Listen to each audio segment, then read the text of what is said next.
دوستو آج ہم بات کریں گے دینی شخصیت اور ہر دل عزیز طریقہ لبیک کے بانی مولانا خادم رضوی صاحب کی زندگی کے بارے میں۔ وہ کہاں پیدا ہوئے اور کہاں سے تعلیم حاصل کی اور اس تحریک کا سفر کب شروع ہوا۔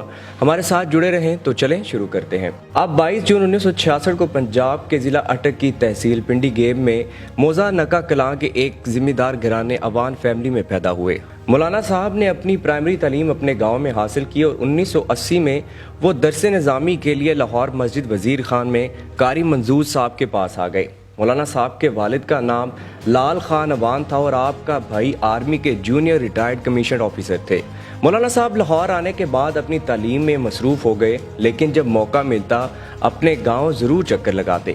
مولانا صاحب کا مزاج ہمیشہ سے ہی نرم تھا اور دوسروں کی مدد کرنے کا جذبہ رکھتے تھے۔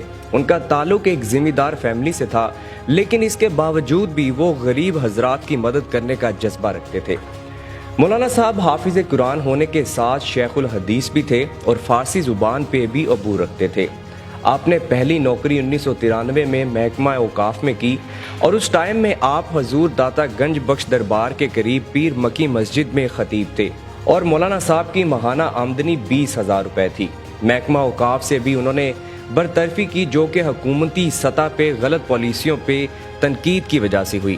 2007 میں اپنی والدہ محترمہ کے چہلم سے شرکت کر کے واپس آتے ہوئے ان کی گاڑی تلا گنگ میں حادثے کا شکار ہوئی، جس میں ان کا نچلا دھڑ متاثر ہو گیا اور آنے جانے کے لیے ویل چیئر کا استعمال کرنے لگے۔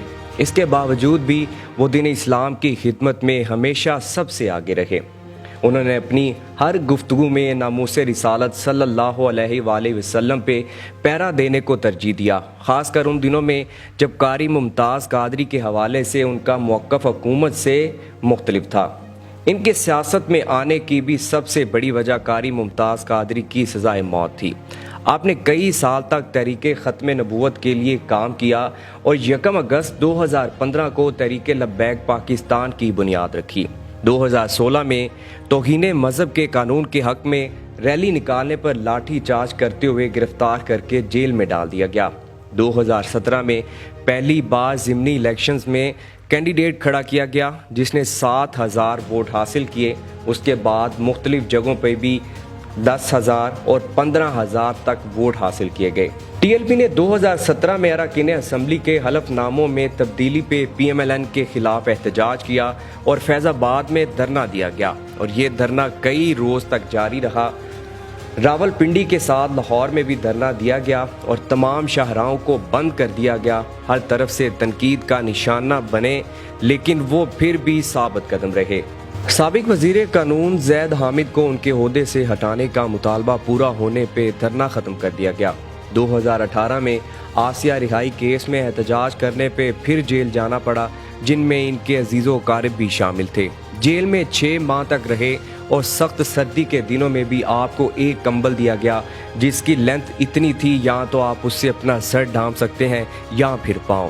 ویل چیئر کے بغیر وہ نقل و حرکت نہیں کرتے تھے، لیکن جیل میں انہیں زمین پہ بٹھایا گیا۔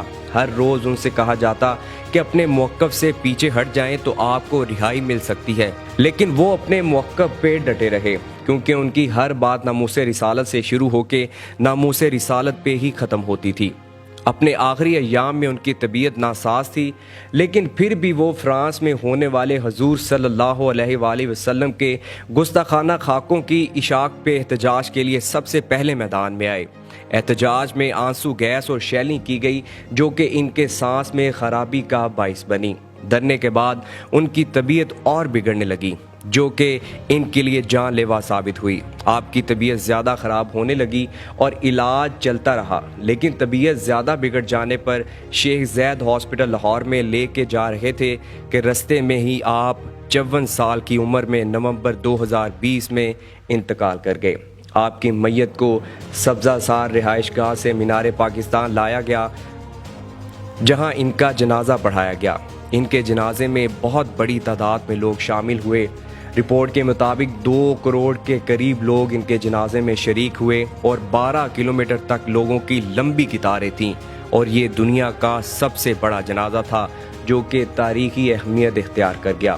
علامہ صاحب کے بعد ان کے بیٹے سعد رضوی کو تحریک کا نیا سربراہ مقرر کر دیا گیا، جو کہ اپنے والد کے نقش قدم پر گرم جوشی کے ساتھ عمل پیرا ہے۔